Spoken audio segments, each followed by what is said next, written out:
It's absolutely wonderful to be here, both in Stellenbosch and at STIAS. And I'd really like to thank STIAS for supporting me coming here. It's an incredibly rich experience being at STIAS, engaging with scholars from very different fields and backgrounds. And because complexity is so cross-disciplinary, it really is very wonderful to be informed by different perspectives and views from different disciplines. And it's also, of course, lovely to be in Stellenbosch. And I find it, my colleagues at home won't take it seriously that I'm working here, because all they'll talk about is wine. So I have great difficulty explaining to people I don't just spend my whole time in wine farms. So just a little bit. So what I want to try and talk about today, and I'm going to do this first bit very, very quickly, and building on Rika's very good introduction, is really to just reflect on how much the natural sciences has driven the social sciences, how somehow the social sciences keep wanting to take physics theories in particular and imagine that they're true for the social and natural world. So we have kind of two options for the social sciences to choose, it seems. The first is this idea of a mechanical science that came from Isaac Newton, was adopted through Voltaire into the Enlightenment, and really kind of says to people, you know, the world works like a machine, and if you want to be truly scientific and professional, the way to go about work is to plan your strategies, use all the data that you can. There will be cause and effect links which you can find, and then you'll be successful in the world of work. So there's something about to be professional is to be scientific, and to be scientific is to adapt this kind of mechanical worldview. If you don't like that theory, then there's always the alternative theory, which comes from equilibrium thermodynamics, developed in the 19th century. Do come in. Developed in the 19th century, which is again a theory of closed systems, and makes the assumption, really, that everything reaches equilibrium.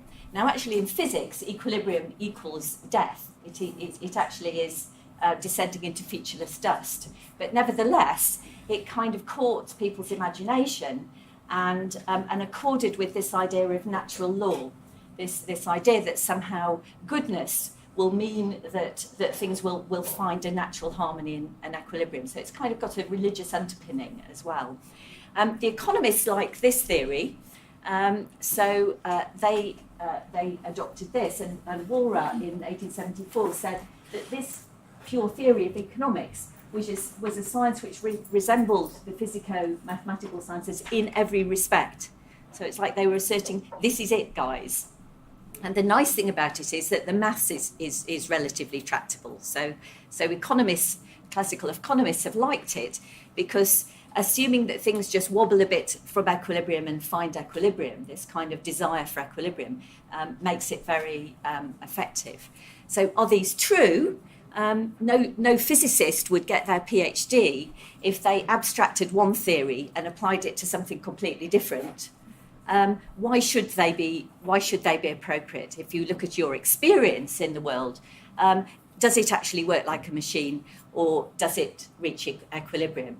And of course, they're both theories applying to closed systems, and there's no kind of connection between the two. When do you go from the theory of the few, which is what the mechanical science is about, to the theory of the millions?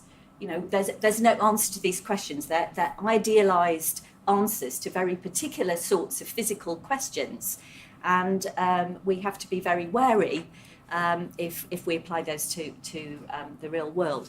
And it's not just a question of being a little bit wrong; it's a question of being radically wrong and doing harm in the world. So these are kind of big questions.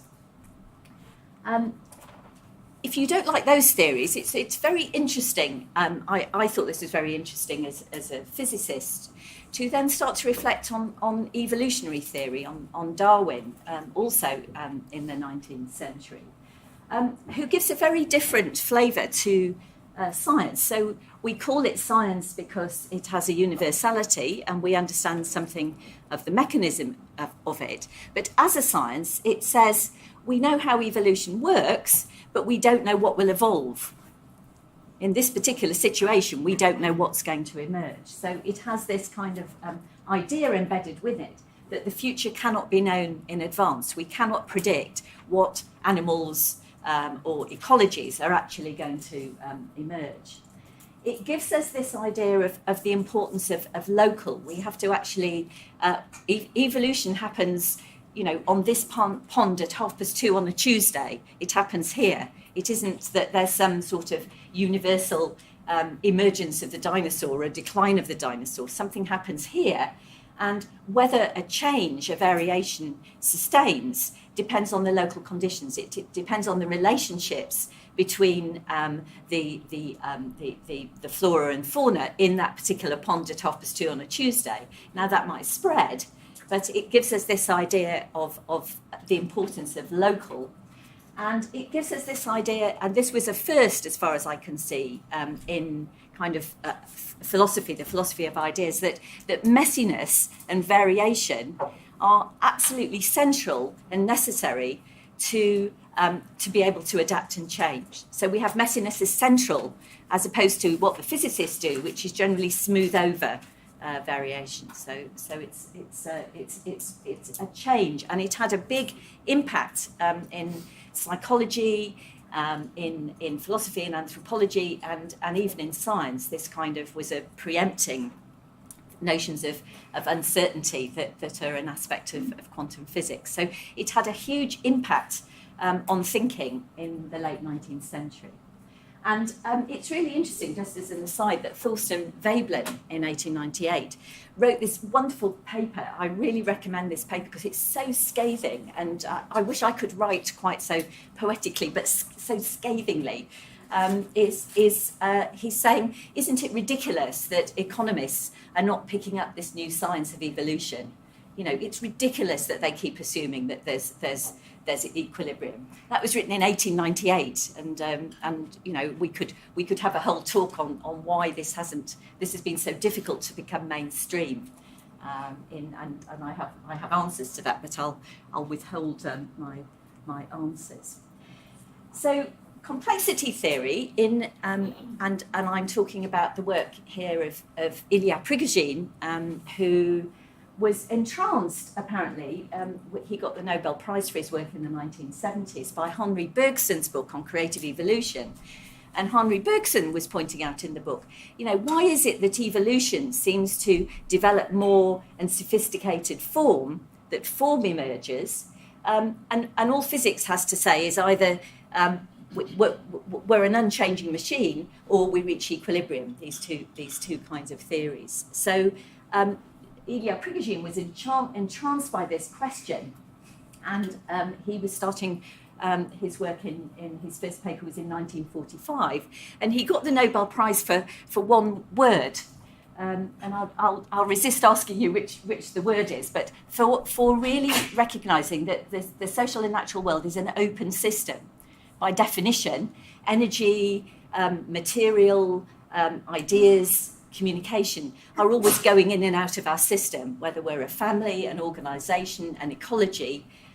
There's very few examples of a closed system. What would be the point of a closed system, a closed organisation, if it had no impact with its suppliers and customers and the world it lived in? So he was able to show for chemical systems not in equilibrium that new patterns can emerge. So that was for me, that's one of the threads into complexity theory. But I'm in a sense showing you my genealogy, how I have worked with this. So Peter Allen, who I worked with for a long time at Cranfield, was a postdoc with Prigogine. So that's the tradition that I've grown up with. Peter Allen was also a theoretical physicist. And when I worked very closely with him, it was very fruitful because I could understand what he was saying, which is more than I shouldn't say that on camera, should I? But sorry, Peter. So this is, does you realise it may go up on YouTube? So some people had a difficulty in understanding what Peter was saying, and my job, in a sense, was to kind of take those ideas, perhaps make them more understandable, and start to apply them originally in kind of theories of management, because I was based in the business school there. So just to make a few points about this Prigogine view. So he wasn't just talking about the world is so difficult and complicated, it's hard to know. It wasn't you may have heard of Laplace's demon, this idea that Laplace had at the end of the 19th century, where he said, if there was a demon in outer space who could trace every atom and every reaction, then he would know what would happen next. What complexity theory is talking about is ontological uncertainty, the fact that the future cannot be known, even by Laplace's demon. So it's a strong statement of emergence. So what emerges cannot be predicted. It's not random, but it cannot be predicted in its entirety. So it's a strong philosophical statement. Prigogine's book, written in the 1980s, was called From Being to Becoming. So it shifts our attention from the physics theories, which are how is life, a theory of being. If we only understand now, then we understand now well, then we'll be able to know what to do next. So it changes your focus from understanding what is to understanding this notion of what's becoming. So it's a philosophical shift from a kind of predisposition to see. So some theories say things are more or less stable, and occasionally they flip into something new. What this says is everything's always in a state of becoming, and occasionally things stabilise. So it's a different predisposition. We see the world differently if we look for becomingness rather than stasis. So, and it's something I want to move on to. The issue, in a sense, of the connection between ontology and epistemology is, how we choose to frame the world determines what we see, and then what we think, is the way the world works.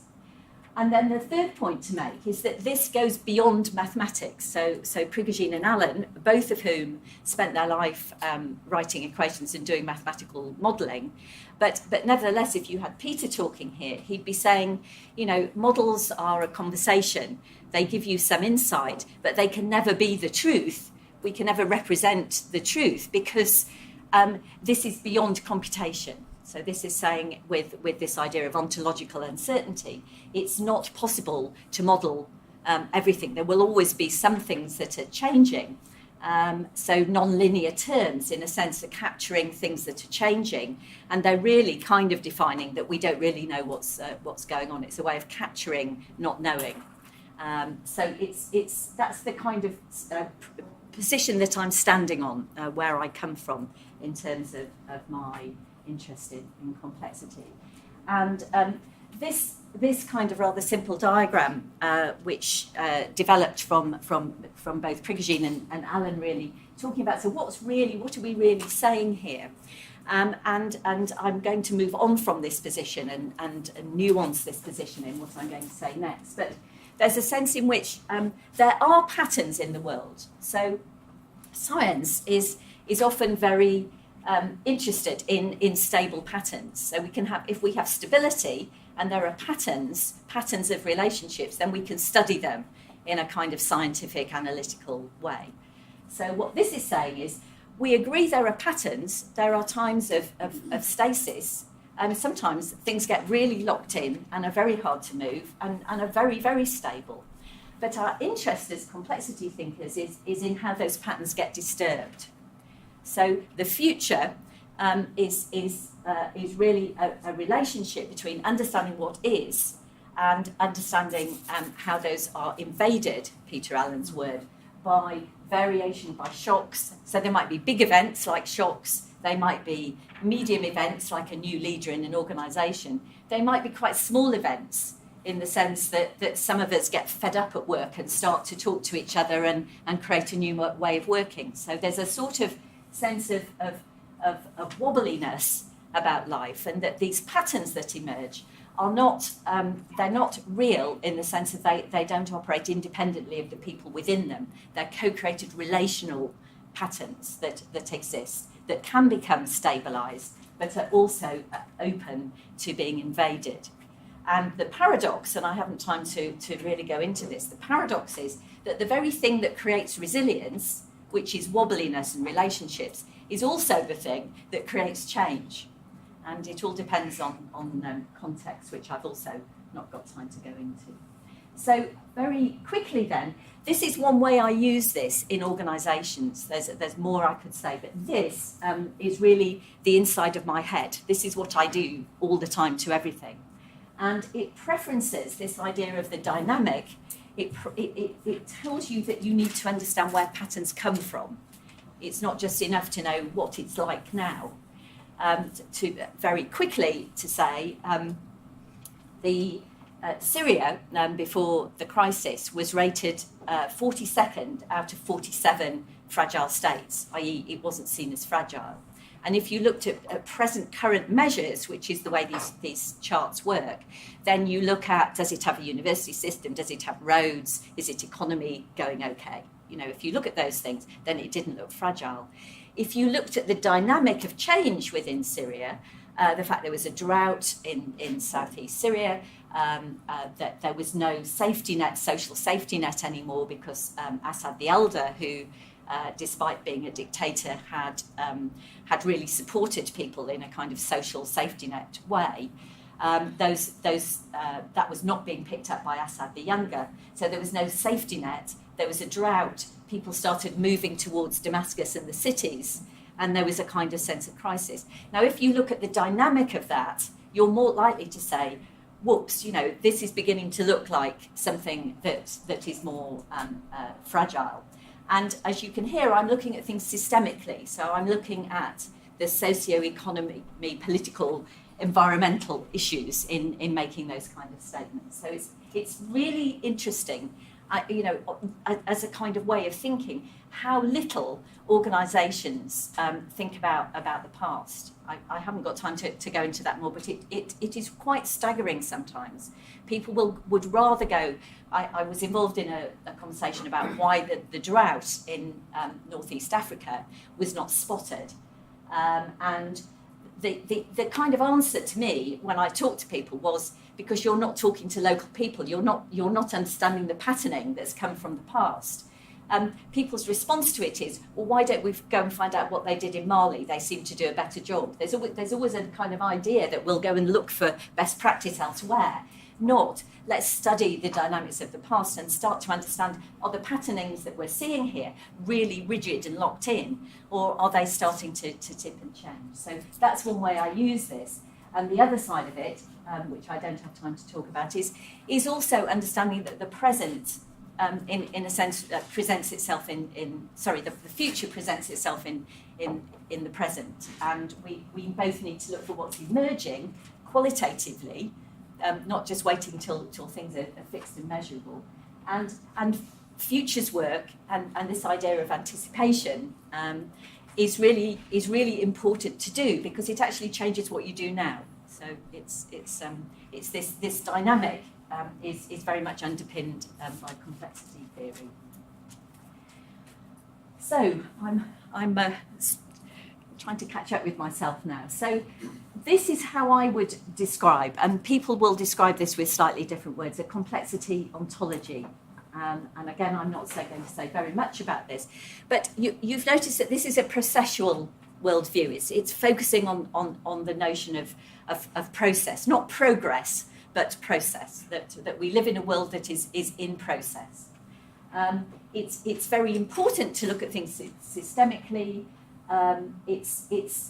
It tells you that we have to take notice of the local, the particular, the history, the context, to really understand what's going on. So the mechanisms for change are often in the detail.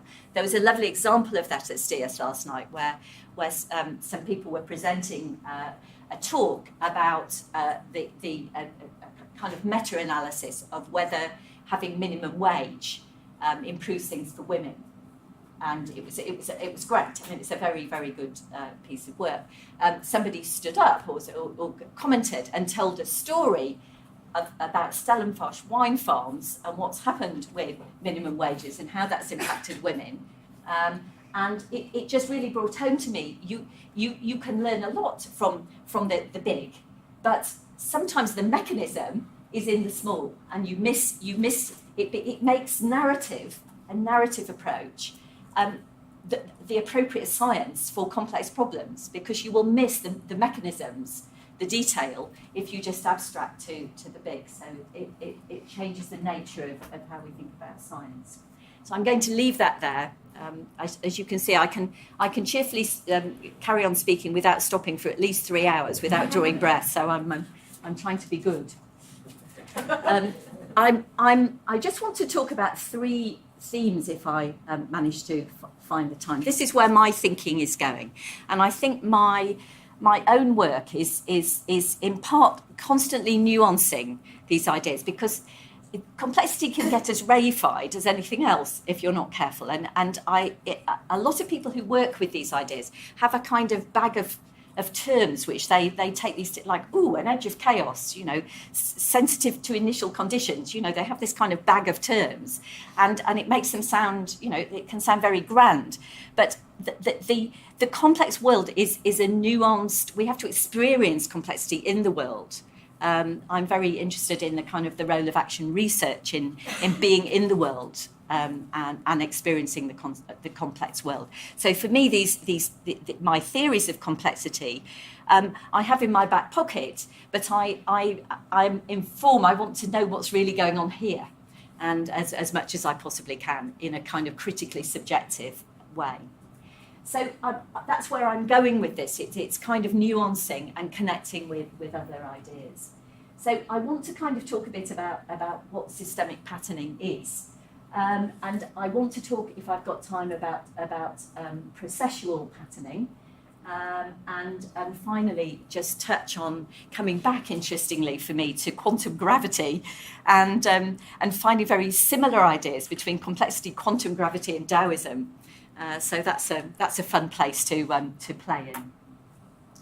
So I've made the point that patterns start locally, and Brian I've pinched this very nice phrase from him, which is the elements in a system react to the patterns that the elements together have created. So these patterns are empty, to use the Buddhist term. They're co-created by the relationships. But obviously, the patterns we step into have been, to some extent, created by the past. So if I come to STIAS, I'm stepping into patterns of behaviours that, there are certain things you do and certain ways people behave that you kind of find your way into.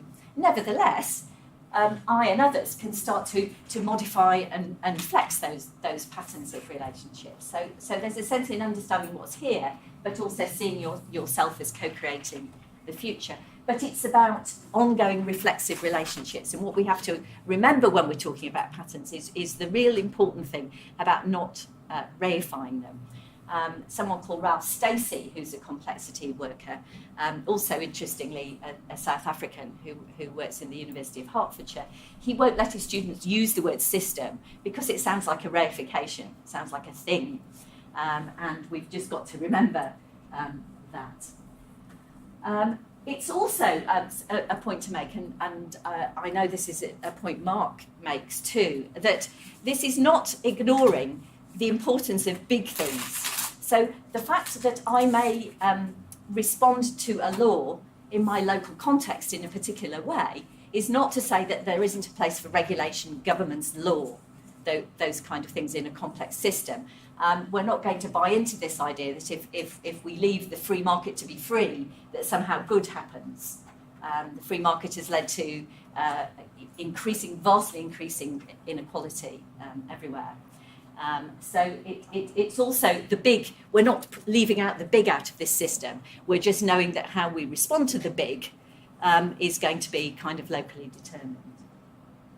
So So what I just want to kind of add to this is we've got to also be careful that we don't talk about, in some sense, how economic patterns abut with social patterns, or see an economic pattern somehow in a social context. There isn't any such thing as an economic pattern when you think about it. When I make a decision to buy a car, for example, I don't think I'm just making an economic decision.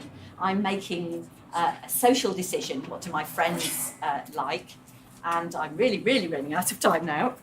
So the point I'm really wanting to make here is that the patterns that emerge are not, they're not one sort of pattern abutting against a pattern, but they're a kind of co-development, a co-evolution of all those factors, including what I think and feel.